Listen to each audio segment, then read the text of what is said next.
Olá pessoal, bem-vindos a mais um podcast da Resficta, primeiro do ano, né? O primeiro de 2014, 2024, 2014, tô 10 anos atrasado, é, que é justamente um episódio do Vultos e Sombras, né? A nossa playlist especializada em questões cinematográficas marginais, independentes, né? A gente falou um pouco de tudo já, né? Falamos é, por exemplo, um tema um material que eu apreciei muito fazer, na verdade foi a Júlia, né, que fez o material e eu postei, que é justamente a ficção do Gabriel D'Annunzio no cinema. Então a gente faz também alguns ensaios, né? Então, seguindo esse padrão, vou realizar aqui um pequeno ensaio a respeito de, como diz o título, né, do vídeo, bibliofilia e cinema. Porque é curioso essas relações, né? É, Se a gente for pensar bem no cinema, o filme ele tem um tipo de representação muito problemática, para dizer o mínimo, né? Capenga, bizarra, absurda, ou grotesca, caricatural, para dizer o máximo. Porque o livro, ele basicamente, ou ele é uma espécie de objeto miraculoso e que detém um poder absurdo, que você não sabe bem como é que isso funciona. É assim naquele Doutor, por exemplo, do Doutor Estranho, os dois filmes do Doutor Estranho, aliás. Você não sabe se você precisa ler. No primeiro parece que fica mais ou menos implícito, você precisa ler o material para ter acesso aos grandes poderes ocultos ali. Ou se você aprende como se fosse uma receita de bolo, joga raio. Como é que funciona, né, o poder absurdo que o livro comporta, né? No segundo parece que é mais uma questão de receita de bolo, se bem que mais ou menos, enfim. É um MacGuffin, né? Uma espécie de prop vitaminado, de MacGuffin da trama que as pessoas correm atrás, né? Então, é tudo menos um objeto que a gente possa aproximar da realidade, né? E quando não é isso? Quando não é isso, o livro não é representado, né? Existe uma representação, muitas vezes, do processo de criação de alguns livros, né? Por exemplo, Naked Lunch, né? Que no Brasil ficou conhecido como Mistérios e Paixões, um filme de David Cronenberg dos anos 90, que eu recomendo bastante, aliás, já começo recomendando. Ele trata basicamente da criação do livro Naked Lunch, né? Que é mais ou menos uma replicação da própria maneira como é construído o livro. É um livro meio que um livro sobre a construção do livro, né? Sobre os primeiros anos de carreira como escritor do William S. Burroughs, né? Então, ele espelha esse aspecto e se transforma, então, num filme a respeito da imaginação de escritor montando um livro. Existe essa tendência. Uma outra, digamos assim, uma outra a fração de filmes abordando literatura e livros costuma ser as relações, em geral, bem problemáticas do autor com sua vida, de uma forma geral. Mesmo que indiretamente, mesmo que refletindo apenas a verdade, essa costuma ser uma representação, no mínimo piegas, às vezes errática ou não exatamente correspondente à realidade daquela ideia do gênio incompreendido, do gênio que se perde nos meandros da própria genialidade, né? Se transformando ali numa pessoa problemática, digna de pena. Isso acontece, por exemplo, nas Horas, isso acontece num outro filme recente, que é A Baleia, né? Que é um professor. Aí é mais ficção, As Horas seria baseada nos últimos dias de vida da Virginia Woolf, né? Mas a Baleia Ficção é uma história também, mais ou menos, de pessoa problemática buscando o suicídio, né? Buscando tirar a própria vida. Mas isso se relaciona um pouco com a construção do imaginário poético, isso é bastante nas Horas, né? Então isso meio que é uma forma de associar o livro com o cinema. Uma terceira muito pouco conhecida, que eu vou fazer um vídeo especial, aqui um episódio especial do Resficta, do Vultos e Sombras, só sobre esse filme, é digamos, encenar o livro, né?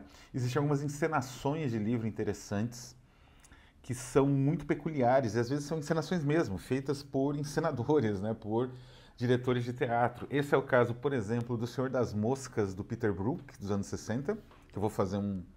Né, estou só aguardando para conseguir a versão Criterion para poder fazer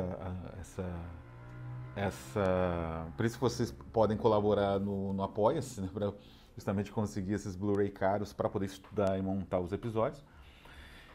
E um grande exemplo é o Mishima, Uma Vida em Quatro Capítulos, do Schroeder, que é exatamente uma reencenação da obra do Mishima, meio que se entrelaçando com o último dia de vida dele, algo um pouco parecido até com As Horas, né? São os últimos momentos de vida da Virginia Woolf. Mas aqui são os do Mishima, que são muito problemáticos, né?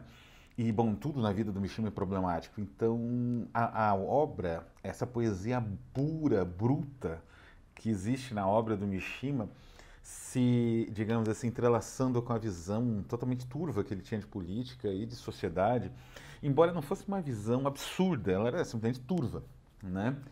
Quer dizer, ele via que o consumismo era um beco sem saída, que digamos assim, o imperialismo americano reduziu o Japão a nada, menos que um coadjuvante, uma base militar na Ásia.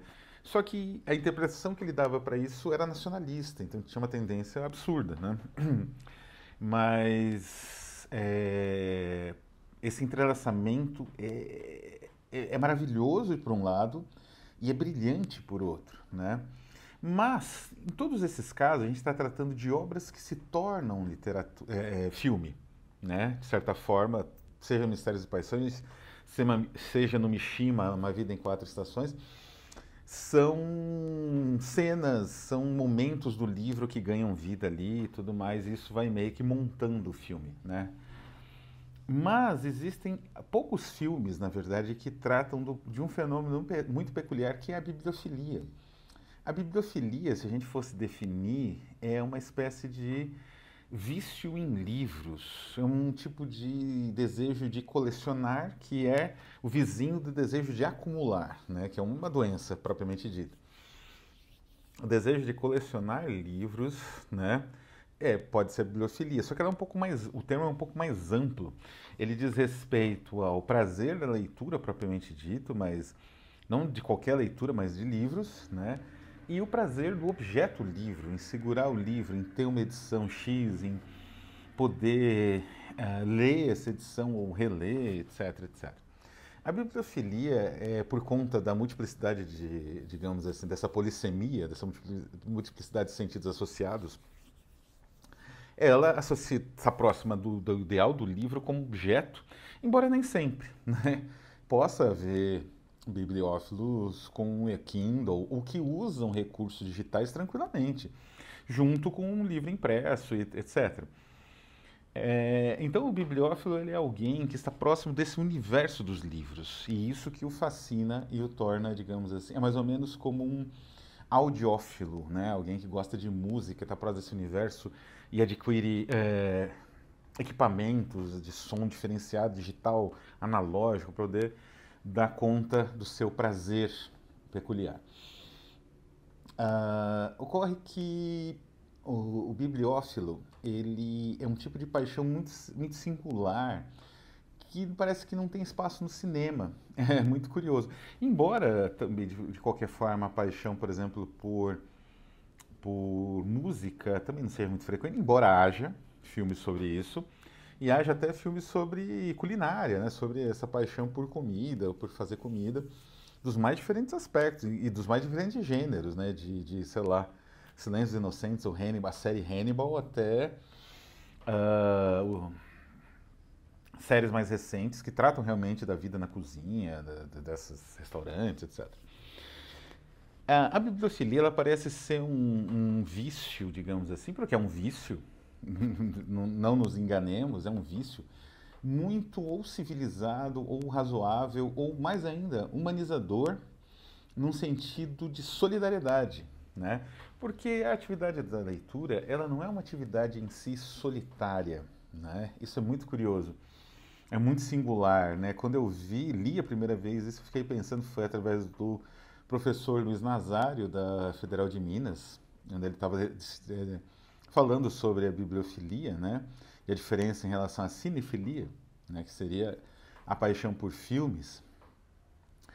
É que o bibliófilo, digamos assim, e a pessoa afastada por livros, ele, de certa forma, está sempre acompanhada. Quando você lê um livro, por exemplo, como esse aqui, A Odisseia de Homero, você está lendo um livro que foi, digamos assim, não, isso não era nem um livro, mas um material que foi, que passou 2.500, sei lá, 2.000 e tantos anos para chegar na sua mão. Ele passou pela imaginação do autor, então você de certa forma dialoga com esse autor e com todos os outros que ajudaram esse livro a existir, porque ele não existia até, sei lá, o Renascimento, não nesse formato. E mais milhares de comentaristas do livro que você pode conhecer ou não, mas você sabe que eles existem. Você sabe da existência deles e eles estão aqui também, de certa forma. Então, quando você abre esse livro e começa a ler, o que eu recomendo, porque é uma leitura que deve ser feita, no mínimo, umas 3 ou 4 vezes durante a sua vida, né? É como se você estivesse revivendo. E é curioso porque, ao mesmo tempo, você está experienciando a história do Odisseu aqui. E essa história, ao mesmo tempo, é uma história narrada de fatos acontecidos né, na Guerra de Troia, que existiu, e aí existe uma outra, né, mais um universo de relações possíveis. Você está lendo a história de um soldado que volta da guerra arrasado e que passa por um inferno para chegar em casa, que é a história de um soldado, de qualquer refugiado de guerra. Então, isso ainda faz com que o livro tenha um significado gigantesco, não é? E esse tipo de relação que para um bibliófilo é comum, com o material de leitura, esse tipo de relação é muito difícil de evocar em filme, é muito difícil, não, nenhuma outra arte consegue isso, nem o amor à música, a audiofilia que eu falei, nem a cinefilia, é isso específico do livro, é muito específico do livro, e é a identidade da bibliofilia em si. Tem uma cena de um filme que eu vou comentar aqui daqui a pouquinho, que é a personagem da Anne Bancroft, ela recebe um livro do correio, vindo da Inglaterra, no caso, né, da livraria que ela costuma comprar. Ela abre esse livro, né, esse pacote, né, que está com o livro dentro. E esse ritual, sabe, de você receber o livro, correr para dentro da sua casa, abrir, esse é o ritual típico do bibliófilo, né? Quem assiste o filme se reconhece naquilo. Você pegar o livro, folhear o livro rapidamente no primeiro momento, né? Para ver como ele é, o peso das páginas. Enfim, é aquele prazer que é, de novo, é algo muito específico do bibliófilo, embora não seja único. É um prazer específico porque é um dos poucos prazeres que você... Cada página tem uma série de características, tanto táteis, né? Quanto não só táteis, né, mas quanto sensoriais, cheiro e tal, quanto conceituais, o tipo de fonte, o tamanho, a ilustração, a maneira, a tipografia do material. Então isso parece ser muito difícil de se evocar, ainda mais em um filme de terror, por exemplo, né, o suspense. Mas eu vim aqui para justamente discutir que não. Tem dois filmes que tratam exatamente, inclusive, dos meandros indiretos dessa paixão por livros. O primeiro tem um título em português ridículo, que é Nunca Te Vi, Sempre Te Amei, mas em inglês é 88, 84 Charing Cross Road, que é o endereço da livraria. E a história da Anne Bancroft, né, a personagem dela, que é uma escritora americana de roteiro, que trabalha com roteiro para televisão, inclusive. E ela começa a comprar livros da Inglaterra, né? Isso reflete, é baseado em uma história real. Essa personagem Helene, né, que é a personagem da Anne Bancroft, existiu mesmo, foi uma escritora e os personagens, as pessoas ali existiram de verdade. E é um romance epistolar que ela lançou com as cartas que ela obteve, né, do pessoa que atendia ela na livraria, recebia as cartas dela, né? Que no caso do filme é o personagem do Anthony Hopkins, né? E reflete uma coisa interessante, porque o filme começa em 1949, era um momento de crise muito forte na Inglaterra, em que eles não tinham papel. Inclusive, vários livros pararam de ser produzidos e muitos se perderam. Romances interessantíssimos, né? Que sempre o nosso amigo Ray Russell, outro bibliófilo, né, de grande apelo aí, de grande força, né, que recuperou o Wakeman, né, dos limbo dos bibliófilos, ele recupera, porque esses livros não tinham como ser impressos. Então eram edições antigas que você vendia, às vezes por um preço muito baixo, por conta disso. E aí, como nos Estados Unidos as coisas eram mais caras, né, ela comprava esses livros mais baratos de segunda mão, né, de um sebo, que é esse 88, 84 Charing Cross Road é um sebo, e ela começa então uma relação com primeiro com o funcionário que atende ela, que é o Anthony Hopkins, né? E depois com todos os funcionários do sebo, da livraria, em torno de pesquisar livros baratos, né? Mais bons, assim, digamos. É interessante que aquele é tipo o universo do sebo. Ela não busca editio princeps, né? Essas edições, primeiras edições malucas, assim, que existe também, existe um mercado disso também. E aí vai ser do outro filme que eu vou mencionar. Ela busca edições boas, mais antigas. E é um filme genial, assim. Ele é dirigido por David Hugh Jones. Eu nem vi o que ele dirigiu depois. Não é um diretor de grande expressão. Mas esse filme é muito bom. É um filme melancólico, um filme bastante até triste no final, que é uma marca também do bibliófilo, que é um certo cinismo em relação a tudo que nós temos e para onde nós vamos, né? É, mas ele moldou uma série de filmes, tem um com a Meg Ryan e o Tom Hanks, é muito parecido, só que é ruim. E também tem uma história com um final feliz, que é mais agradável a Hollywood, né? Embora esse filme, acho que é produzido pelo Mel Brooks, né? Inclusive, esse filme Nunca Te Vi, Sempre Te Amei, um pioneiro no retrato de uma bibliofilia de pobre, né? Que é essa busca em sebo, e é um filme no qual me reconheço muito, né? Eu me fiz em sebo, visitando sebo, comprando livro usado, comprava muita coisa de livraria, até de livraria de shopping, comprei muita coisa, mas era no sebo que eu encontrei uma boa parte daquilo que era mais importante, né, num determinado momento da minha vida e da minha pesquisa. Sebos no Brasil e no exterior. O segundo filme é justamente O Último Portal. E esse filme é que motivou este vídeo, né? Foi uma pergunta num fórum de uma editora independente, a Clock Tower. Excelente editora, né? Grande trabalho aí, realizado. E um leitor, um colega de fórum, perguntou se havia filmes semelhantes ao Último Portal em termos de temática, né? Quer dizer, a bibliofilia. E eu pensei e falei, nossa, não tem. São pouquíssimos, como Nunca Te Vi, Sempre Te Amei, mas esse não é de terror, embora tenha uma temática bastante melancólica e um final bastante triste, né? Mas o Último Portal realmente é de terror e suspense. E é um terror gótico muito bem construído. Ele é baseado nesse livro aqui, O Clube Dumas, que eu recomendo a leitura. É um livro excepcional. O autor, a partir da pandemia principalmente, e lá por 2010, ele começou a ter umas visões estranhas, assim, anti-imigração, que eu reporto isso um pouco ao romantismo dele, que acabou, ele era, até pelo título do livro dá pra ver que ele segue bastante romantismo, mas acabou ficando um pouco passando o ponto, né? Um pouco azedo.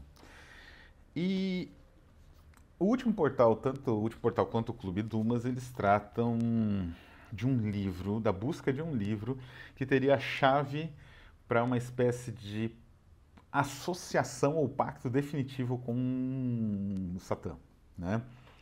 E esse livro, aliás, teria sido feito em parceria com o Satã. É interessante que nada do livro é mostrado, não tem, além das imagens que aparecem também aqui, como essas aqui, né? Além dessas imagens, não tem o conteúdo em texto do livro, só as gravuras, né? Isso cria um mistério interessante. Também não tem aqui no romance, não tem citação do livro, não tem nada. Isso cria um mistério interessante. E eu até esqueci o nome do livro. É um nome engraçadíssimo, também curioso. E aqui se mistura um pouco com a questão dos três mosqueteiros, né? É o Tolkien, é o autor, mas não tem o nome do livro, né? Que agora eu não me recordo. O que que acontece? Esse livro, ele precisa, para sair, na verdade, o pacto, você usa as gravuras.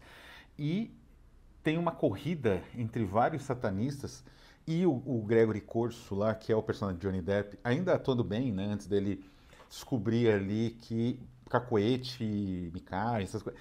Isso daí é que é a atuação de verdade, que é o que ele emprega desde o primeiro Piratas do Caribe. Basicamente, ele só faz gestos, né? Esse é o tipo de olhos e cara, assim, é o tipo de atuação, o método atual de Johnny Depp, né? Mas nessa época não, 99, ele ainda atuava de verdade, então ele vai atrás também. E ele é um negociador de livros. É que a gente tem um ponto de vista que é o oposto do Nunca Te Vi, Sempre Te Amei. Enquanto Nunca Te Vi, Sempre Te Amei é uma pessoa pobre comprando livros de pessoas mais pobres ainda, de uma Inglaterra empobrecida após a guerra, mas depois vai mudando, ela vai ganhando mais dinheiro. E aí o livro passa a ter um outro apelo, mas ela prefere ainda o livro em inglês, de edições mais antigas, de melhor qualidade.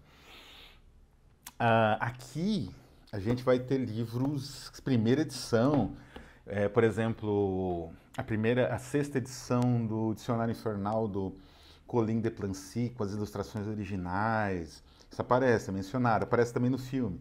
A coleção do Dom Quixote, né, do Cervantes, da Ibarra, né, da editorial Ibarra, que é, sei lá, do século XVIII, também é carésimo, é raríssimo, também é mencionado no filme. Então, assim, ele é um caçador dessas edições muito raras, que tem um valor absurdo no mercado, nos museus, né? E esse livro feito pelo Satanás, né, que é o que eles estão atrás, esse livro tem pouquíssimos exemplares que justamente estão na mão de alguns colecionadores. Então, o mundo de colecionadores e livreiros caçadores de edição de Editio Princeps, né? Então é perfeito do ponto de vista de suspense e é bizarro que esse universo nunca tenha chamado a atenção de outros filmes de terror e suspense e até de outros autores, né? Se bem que existe, né? Existem outras narrativas, até o Lovecraft, que trabalha mais com a ideia de manuscrito, também trabalhou isso com o terror, né? Mas essas duas obras tratam bem esse tema, e é interessante porque elas são obras de exceção, elas não se enquadram em gêneros comuns, né? Nunca Te Vi, Sempre Te Amei é uma história que parece romântica, até tem alguns traços daquele romantismo anos 80, e o filme é dos anos 80, mas é uma coisa mais amarga, tem um amargor no meio, que é muito, muito denso.